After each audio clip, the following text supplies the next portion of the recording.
How you guys doing today? It's Anthony Ganji. Welcome to another episode of Tear Talk. Guys, for my true crime people out there, I know that you watch a lot of interviews where they're interviewing the person of interest, and we're watching that with all the attention in the world to see if that person is giving away signs that they're being deceptive, maybe hiding a couple of things. Now, this is not an all-inclusive video. It's just a quick video, but I'm going to give you 5 things that may showcase that the person is not being as truthful as we would like them to be. And I didn't say they were lying. They're just not being as truthful. Now, I've been trained under Dale Sollers. He's known in law enforcement. He taught a class called Identifying Deceptive Behavior. I actually used to work with him, but most of the training in that class was done by him, but I am trained under him, directly under him.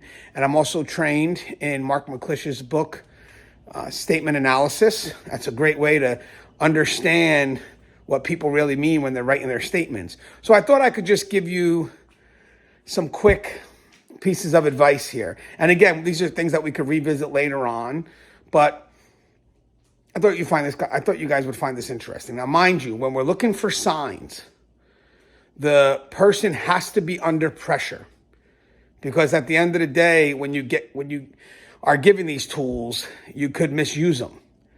You know, not everybody who, crosses their arms above their chest is trying to be defensive, or, maybe they don't like the question. No, it could be just they're cold. So there's always going to be a context when these are applied. That's why you really got to know the person, see what that baseline is, and then you build from that baseline. That's why a lot of detectives, when they do interviews, they try to kind of ask simple questions, build a rapport, and basically try to understand who this person is, understand those quirks, whatever that word is. And then basically, when they start to ask questions that apply pressure, they could start to see shifts that break away from that person's baseline. So, for example, when you are watching videos of these interviews and it's when they're going to present the evidence, and now, they've come back and they realize that this could be the person. Sometimes you may have detectives who may just outright say, well, what happened? Now think about that. If I'm the key person of interest, there's no pressure. I could draw from anything. You asked me what happened. So I could draw from anything. I could tell you a story from anything. But there are other detectives that when they get that evidence, they kind of have a couple of things in front of them. And then they don't say what happened. They may say something as simple as, let me hear your side of the story. And now this person that has to respond, this person of interest, doesn't know what you've heard.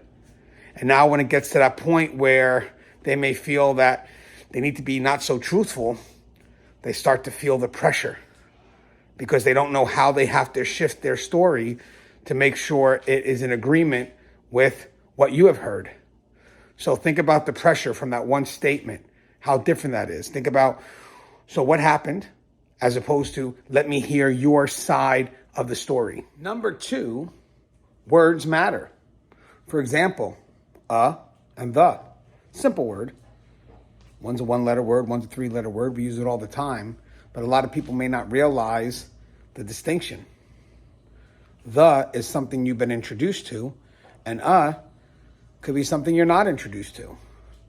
So let's say they're talking to a victim, and she says she doesn't know the person and what happened, and she says, well, the person brought me to a car. Makes sense. A car means car could have been strange to you. It's something you're not introduced to, so you don't know that car. Or, on another note, the person said, well, I don't know the person. Well, what happened next? Well, they brought me to the car. The car. The car? Did you see that car before? Because you're saying the car. I'm assuming either you know the person or you've seen that car before. You may want to elaborate. Now, it's not something you may go right away with and ask them, but it's something you can have in the back of your mind and should be revisited. And if you're watching the videos, look for words. Look for certain words that on the surface could easily be taken one way, but when under pressure could mean something totally different. Also, look at body language. Sometimes when you're building comfortability with somebody, you could see that people could be engaged and their body kind of leans towards the person. Simple dialogue, no pressure. But all of a sudden, when there's pressure and they start to not like the question, they could protect their body parts by crossing their arms. Again, that's when they're under pressure. Put obstacles in between. Like if I'm drinking water, maybe I'll put it in between me and the person giving me the interview to, block that person from, it's like a wall to protect myself from those hard questions that are coming at me. Or maybe I even lean back. Like the whole time I'm engaged in your questions, but that one question, I lean back. And again, that's if pressure's applied. Maybe that's the one question I don't like, especially if I haven't acted that way prior. Also, ownership. Ownership matters.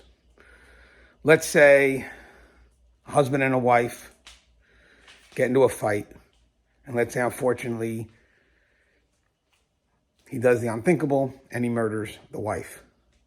Sometimes when they're telling a story at the very beginning, when you're interviewing him and it's at the parts where he's comfortable to speak of, he may even say, me and my wife, me and my wife, me and my wife.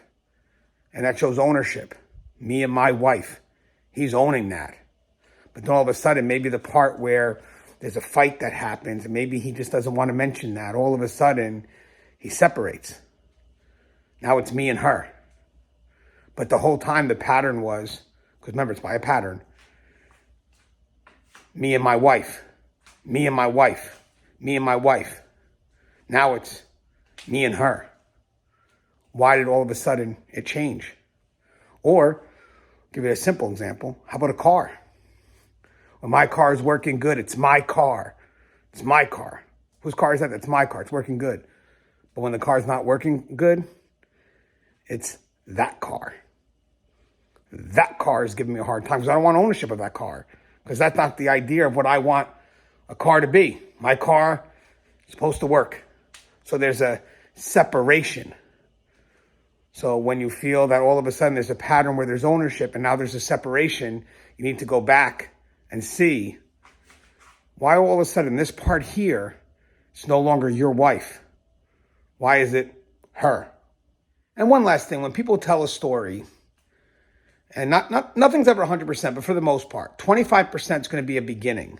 It's going to lead up to the event. 50% will be the actual event, the body.